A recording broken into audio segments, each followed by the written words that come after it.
BSA, biggest motorcycle manufacturer in the world. Everyone is talking about the new BSA Bantam and the new BSA 650 Scrambler, but not one review I've seen so far has stopped to ask, why did these names matter? Not even, what does BSA stand for? There's a reason BSA chose the UK for the launch. There's a reason they invited people like James Ewing to speak on opening night. I was lucky enough to meet and sit down for an exclusive interview with James a few months ago during a visit to the UK.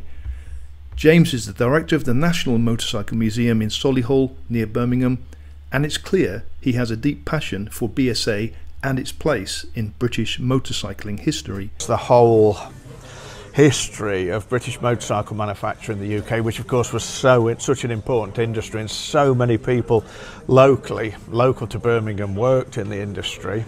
BSA, Norton, Triumph, obviously just up the road in Meriden. Really was the centre, and many people will know this already, but it really was the centre of British motorcycle manufacturing. We were a country that used to actually make things, and not just make things, but made things very well, and we're a world leader. BSA, biggest motorcycle manufacturer in the world. If you'd like to watch the full interview and explore the museum with me, there's a link on the screen now and also in the video description below. You see, BSA isn't just launching a couple of new bikes, they're trying to rekindle something that millions of British families once lived. Our fathers, our grandfathers grew up riding these bikes.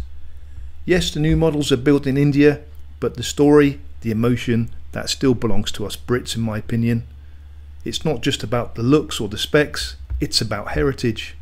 It's a memory, the smell of oil on overalls, the rattle of a kickstart on a cold Sunday morning. The Bantam didn't just teach Britain how to ride, it gave us freedom.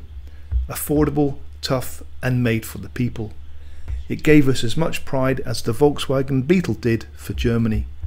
These bikes weren't just machines, they were us. They bring us back to a piece of who we are. And not one review has asked this question, but I will. To truly understand what BSA meant, and still means, you have to speak to those who lived it, people like James Ewing, who spent a lifetime preserving British motorcycling heritage. This isn't just nostalgia, it's identity. But that brings us on to the very tough question. Can you revive a legend if it's no longer built in the UK? We felt that, the BSA stands for a good product, that will sell the product. But of course we found out to our cost that was not so, that other people could manufacture the product, and eventually we were making a better product than ourselves. And through our apathy, we were losing ground, and the very same thing, of course, was happening in the country at large. Between 1979 and 1981, 1.6 million jobs were lost in the UK. Birmingham alone lost a third of its manufacturing jobs between 1979 and 1983. We're not a nation now, an industrial nation, a great nation as we used to be years ago. We are indeed at the bottom of the pile. We're in the pits, as they call it. Britain's share of world trade in manufactured goods has declined from 25% in 1950 to around 7% in 1985. The new Bantam and the Scrambler are made in India, backed by Mahindra. And some people, maybe rightly, will say it's not a real BSA. But here's the thing, it looks right, it sounds decent, it doesn't pretend to be something it's not, and most importantly, if it invites a new generation to ride, just like the old Bantam did, if this new chapter gets more people on bikes, if it sparks interest in our motorcycling past, if it reminds someone of a bike their dad once rode, then maybe BSA has nailed it.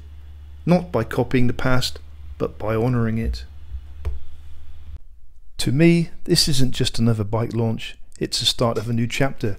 It deserves to be told properly, because this name, BSA, doesn't come from marketing meetings or tech startups. It stands for Birmingham Small Arms, born in the heart of Britain's industrial revolution. They didn't start with motorcycles, they started with rifles. BSA turned that same precision to bicycles and then motorbikes. During World War II, over 126,000 BSA M20s helped win the war. After that, the Bantam got Britain back on the road, and in the 1950s, BSA wasn't just big, they were the largest motorcycle manufacturer in the world. A British badge, a working class dream, a bike in every shed. That's the story behind the tank badge, and it's why this return means something. I do wish the new owners of BSA all the very best.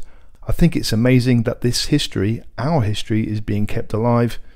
It's easy to forget how closely BSA's story mirrors that of Royal Enfield. Both began with bicycles and firearms, both became icons of the road and the battlefield, and both were nearly lost, not because people stopped loving them, but because of economics, politics and time. But thanks to India, Royal Enfield was saved, and now so too is BSA given a second chance to inspire new riders, while honouring the generations who came before, and for that I say thank you.